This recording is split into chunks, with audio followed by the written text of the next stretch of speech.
الحمدللہ رب العالمین الصلاۃ والسلام علی خاتم النبیین اما بعد فاعوذ باللہ من الشیطان الرجیم بسم اللہ الرحمن الرحیم۔ مطالعہ سیرت بصور سوال کے عنوان سے آج کا سوال ہے کہ حضرت انس بن مالک رضی اللہ تعالیٰ عنہ فرماتے ہیں کہ ایک مرتبہ حضرت معاذ بن جبل رضی اللہ تعالیٰ عنہ حضور صلی اللہ علیہ وسلم کی خدمت میں حاضر ہوئے۔ حضور صلی اللہ علیہ وسلم نے فرمایا تم نے کس حال میں صبح کی؟ حضرت معاذ رضی اللہ عنہ کہ میں نے آپ صلی اللہ علیہ وسلم پر ایمان لانے کی حالت میں صبح کی۔ حضور صلی اللہ علیہ وسلم نے فرمایا یہ ہر بات کی سچائی کی کوئی دلیل ہوتی ہے اور ہر بات کی کوئی حقیقت ہوتی ہے، تمہاری بات کی سچائی کی کیا دلیل ہے؟ حضرت معاذ رضی اللہ عنہ نے عرض کیا کہ اللہ کے نبی صلی اللہ علیہ وسلم جب بھی صبح ہوتی ہے تو میں یہ سمجھتا ہوں کہ میں شام نہیں کر سکوں گا، اور جب بھی شام ہوتی ہے تو میں سمجھتا ہوں کہ صبح نہیں کر سکوں گا، اور جب بھی کوئی قدم اٹھاتا ہوں تو یہ گمان کرتا ہوں کہ میں دوسرا قدم نہیں اٹھا سکوں گا، اور گویا میں ان تمام امتوں کو دیکھ رہا ہوں جو گھٹنوں کے بل بیٹھی ہوئی ہے اور انہیں ان کے اعمال کی طرف بلایا جا رہا ہے، اور گویا میں جنت والوں کے اجر و جہنم والوں کو سزا کی سزا دیکھ رہا ہوں۔ آپ سے ہمیں فرمایا تم نے ایمان کی حقیقت پہچان لی، اب اس پر جمے رہو۔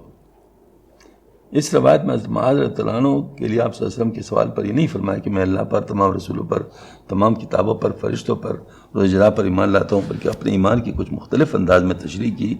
اور اس کی وضاحت فرمائی۔ اصل میں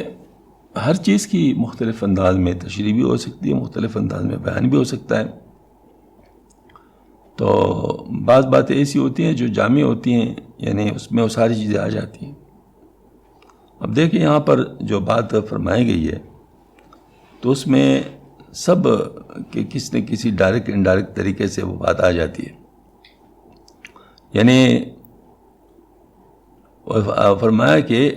اللہ کے نبی صلی اللہ علیہ وسلم جب پھر صبح ہوتی تو میں سمجھتا ہوں کہ میں شام نہیں کر سکوں گا، اور جب بھی شام ہوتی تو میں سمجھتا ہوں کہ صبح نہیں۔ یہ تقدیر پر ایمان ہے،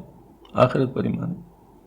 ہاں جی، اور جب بھی کوئی قدم اٹھاتا ہوں تو یہ گمان کرتا ہوں کہ میں دوسرا قدم نہیں اٹھا سکتا، یہ بھی وہی بات ہے۔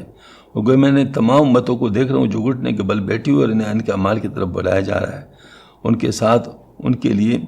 ان کے نبی بھی ہیں، ان کے ساتھ ان کے بت بھی ہیں جو کہ وہ اللہ کی بات کیا کرتے تھے، یعنی آخرت پر ایمان ہے اور حساب کتاب پر ایمان ہے، میزان مطلب اس میں آ گیا، ٹھیک ہے نا، بالکل۔ اور گویا میں جنت والوں کے اجر اور جہنم والوں کی سزا دیکھ رہا ہوں، یہ جنت دوزخ پر ایمان ہو گیا، تو مطلب یہ ہے کہ یہ گویا کہ اب اس وہاں پر سارے فرشتے بھی ہیں، آپ صلی اللہ علیہ وسلم کے فرمایا نبی کے ساتھ ہوں گے تو نبیوں پر ایمان ہو گیا، تو یہ ساری چیزیں جو ہے نا مطلب اس میں آ جاتی ہے۔ تو اس وجہ سے مطلب یہ ہے کہ بعض دفعہ کسی بات کو بیان کرنے کا جو مؤثر انداز ہوتا ہے وہ ایک جامع طریقہ ہوتا ہے جس میں ساری چیزیں آ جاتی ہیں، ایک سے دوسرا، دوسرے سے تیسرا، تیسرے سے چوتھا۔ جو آپ صلی اللہ علیہ وسلم نے اس بات کو دیکھ لیا تو فرمایا کہ تو نے ایمان کی حقیقت پہچان لی، اور ظاہر مطلب ہے کہ نبی تب ہوتا ہے جب اللہ پاک کے اوپر ایمان ہوتا ہے، کیونکہ نبی تو اللہ تعالیٰ کی طرف سے آتا ہے، ہاں جی، اور یہ باتیں کتابوں میں بیان کی گئی ہیں، تو ظاہر مطلب ہے کتابوں پر ایمان آ گیا، یعنی ساری چیزیں جو ہے نا مطلب اس سے کلیئر ہو جاتی ہے۔ تو اس وجہ سے ہاں صحابہ جو علماء کرام نے یہ جو ہمیں بتایا ہے ڈائریکٹ وہ اس لیے تاکہ کسی کو کوئی شک و شبہ نہ رہے، کیونکہ اس سے تو ہر ایک نہیں نکال سکتا۔ لیکن جب ہم کہتے ہیں کہ ہم اللہ پر ایمان رکھتے ہیں، اللہ کے صفات کے ساتھ، ناموں کے ساتھ، اور پھر نبیوں پر ایمان رکھتے ہیں، اور آپ صلی اللہ علیہ وسلم خاتم النبیین ہیں، اور فرشتوں پر ایمان رکھتے ہیں،